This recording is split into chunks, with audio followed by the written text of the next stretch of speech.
बात आज की चैनल के कार्यक्रम आर पार में मैं सुरेंद्र चतुर्वेदी आपका स्वागत करता हूं।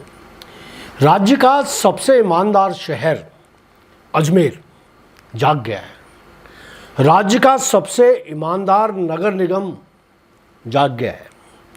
राज्य का सबसे बड़ा स्मार्ट सिटी अब नई करवट ले रहा है।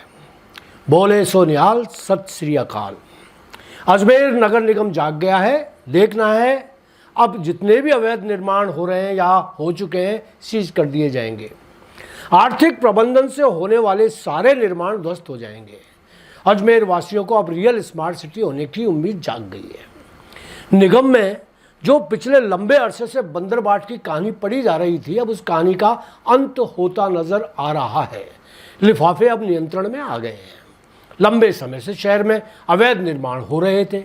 शायद ही कोई क्षेत्र ऐसा हो जहां नगर निगम की मदभरी आंखों में धूल झोंक कर नकली नक्शे चल ना रहे हों।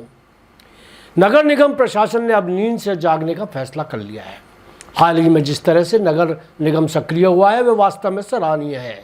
बहुत बना लिया निगम को बेवकूफ़, अब उसे और अधिक बेवकूफ़ नहीं बनाया जा सकेगा। मेयरों और आयुक्तों की लंबी यात्रा अनेक मोड़ों पर होती हुई अब ईमानदारी के मुहाने पर आ खड़ी हुई है। ऐसी कर्तव्य निष्ठा यदि 20 सालों में आ जाती तो शायद कोई भू माफिया सर उठाकर चल ही नहीं पाता। मित्रों, आप जिस किसी भी देवता को मानते हो उसे नमन करते हुए प्रसाद चढ़ाओ और उससे कृतज्ञता ज्ञापित करो कि उनकी वजह से निगम के अधिकारियों की कुंभकर्णी नींद टूट गई है। प्रार्थना करो कि निगम के नाबीना अधिकारियों की नेत्र ज्योति इसी तरह बनी रहे। हाल ही में जिस तरह बिना किसी वैमनस्य के निर्माण सीज्ड हुए, उस तरह से शहर के हर कोने में हो रहे निर्माण तोड़े जाएं या ध्वस्त हों। मेरा आग्रह है कि निगम के अचानक निहायत ईमानदार हो गया प्रशासन सबसे पहले अपने कार्यालय से गायब हुए नक्शों की तलाश करवाए। ऐसी फाइलें जो आर्थिक प्रबंधन से दबा दी गई हैं उनको बाहर निकाला जाए।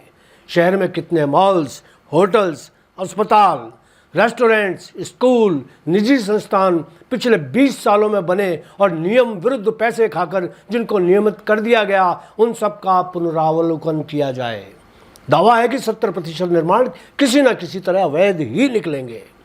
बहुचर्चित 13 फाइलें कहाँ और किस स्थिति में उनका पता लगाया जाए।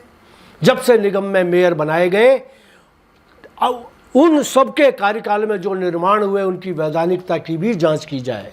पिछले दिनों लक्ष्मी मार्केट में आग लगने के बाद जैसे पता लगा कि उसके निर्माण में भारी अनियमितताएं थीं और बिल्डिंग नक्शे के अनुसार नहीं बनी थी, वो तो आग लग गई जो उसकी अनियमितता का पता चल गया। अचानक ईमानदार हो गए निगम प्रशासन को अब अन्य अवैध इमारतों में आग लगने का इंतजार नहीं करना चाहिए। पता नहीं किस अवैध बिल्डिंग में कब आग लगेगी, इसलिए दुर्घटनाओं के इंतजार के बिना हर बिल्डिंग की जांच करनी चाहिए। पंचशील में नगर निगम की जो इमारत बन रही है, यदि उसके पासशुदा नक्शा किसी योग्य और सक्षम व्यक्ति को दिखाया जाए तो मेरा दावा है कि उस इमारत के भी कई हिस्से ध्वस्त करने पड़ेंगे। और हाँ, शहर में जितनी भी सरकारी इमारतें नई बनी हैं वह पूरी तरह से वैध नक्शे के मुताबिक बनी है, यह भी प्रमाणित किया जाना चाहिए। उदाहरण के बतौर जयपुर रोड पर बन रही बहुमंजिला नई अदालत बिल्डिंग में नक्शे के विरुद्ध हुए निर्माण को भी सीज किया जाना चाहिए। जानकार लोगों का दावा है कि उसमें बड़ा हिस्सा नक्शे के हिसाब से नहीं है। आना सागर और वैशाली नगर में पिछले 10 सालों में खड़ी हुई इमारतों की भी जांच हो तो यह सत्य सामने आएगा कि किस तरह प्रभावशाली और बाहुबलियों ने मोटी रकम खिलाकर नगर निगम को निहाल किया। दरगाह बाजार और उसके पास के क्षेत्रों में बनी कई बहुमंजिला इमारतों के तो नक्शे ही नकली हैं। फर्जी सील ठप्पे और सिग्नेचर से जारी नक्शे दिखाकर निर्माण किए हुए हैं। जांच हो तो जालसाजी के कई चौंकाने वाले कारनामे सामने आ सकते हैं। एडीए की विभिन्न योजना क्षेत्र में नगर निगम द्वारा नक्शे स्वीकृत कर जारी किए हुए हैं जो पूर्णतः गलत हैं। ऐसी ही वैशाली नगर क्षेत्र में बनी एक होटल बहुत चर्चा में रह चुकी है। योजना क्षेत्र में सरकारी भूमि पर कब्जा कर बनाई गई इस होटल को एडीए द्वारा सीज तक किया जा चुका है, पर बाद में पता चला कि इस होटल का नक्शा नगर निगम द्वारा स्वीकृत कर जारी कर दिया गया है। अब अवैध निर्माण के विरुद्ध चल रही कार्रवाई में इसकी भी जांच होनी चाहिए। कैसे अपने अधिकार क्षेत्र से बाहर जाकर किसने ये नक्शे पास कर दिए। नगर निगम की बेहद ईमानदार मेयर ब्रजलता हाड़ा जी हाँ, बेहद ईमानदार मेयर ब्रजलता हाड़ा, जिनकी ईमानदारी के चर्चे पूरे शहर में बच्चे बच्चे के मुंह से किए जाते हैं, ऐसी बेदाग और स्वच्छ छवि की राजनेता से यह उम्मीद तो की जा सकती है कि वह अपनी तरह से ही अपने अधिकारियों को भी ईमानदारी से दायित्वों का निर्वहन करवाएं।